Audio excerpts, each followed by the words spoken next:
Hello hi नमस्ते कोरापुटिया देसी medicine channel को आपण मानकु स्वागत। आज आसंतु जानिबा कलरा पत्र विषय रे। आपण माने समस्ते कलरा खाती यार उपकारिता बहुत बोली आपण माने समस्ते जानती, किंतु कलरा पत्र द्वारा आपण माने कोन बेनिफिट उठे परिबे आपण माने केही जानते नै। आसंतु जानिबा कलरा पत्र द्वारा कोन बेनिफिट उठे परिबा। प्रथमे आपण मानकु जदी पाइल्स हेची आपण मानकु जदी पाइल्स हेची पाइल्स रु रक्त पड़ुची कौन करिवे 7टी कलरा पत्र नहीं जिवे। देखंतु धोईकी 7टी कलरा पत्र हाँ सतेज कलरा पत्र 7टी नहीं जिवे। एभली भाबरे ग्राइंडिंग कर देबे 7टी कलरा पत्र को ग्राइंडिंग करके छणा द्वारा छाणी देबे।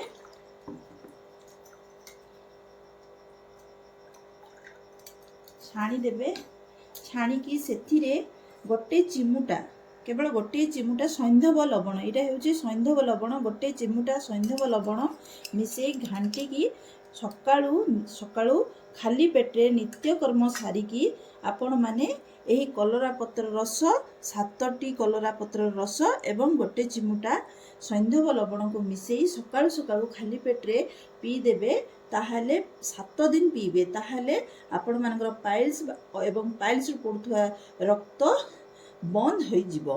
पाइल्स रोगटी भल हो जिवो। सेकेंड रे कोन कलरा पत्र द्वारा लाभ उठे परिबे। आपण जदि डायबिटीज रोग अछि डायबिटीज पे यह होची रामबाण सदृश। आपण मानक जदि डायबिटीज रोग अछि ताहले कलरा पत्र रस हाफ कप यही कलरा पत्र रस हाफ कप प्रतिदिन पीबे ताले आपण मानक डायबिटीज कंट्रोल रे रहिबो। थर्ड रे कोन लाभ उठे परिबे उच्च रक्तचाप बा हाई ब्लड प्रेशर। आपण जदि हाई ब्लड प्रेशर अछि ताले आपण कोन करबे 2 रु 3 स्पून कलरा पत्र रस 2 रु 3 स्पून कलरा पत्र रस प्रतिदिन सकाळू नित्यकर्म सारी खाली पेटे 2 रु 3 स्पून कलरा पत्र रस पी नेबे ताहले आपणकर हाई ब्लड प्रेशर कंट्रोल रे रहिबो।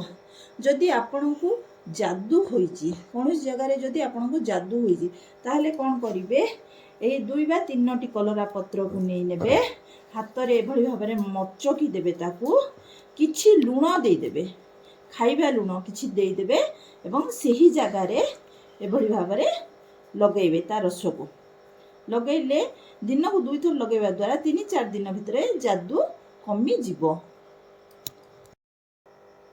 मो रेमेडी को ट्राई करंतु कमेंट करंतु लाइक करंतु शेयर करंतु सब्सक्राइब करने को जमारू भूलंतु नहीं। पाखरे तिबा बेल आइकन को दबाई दियंतु ऑल रे सेट कर नियंतु।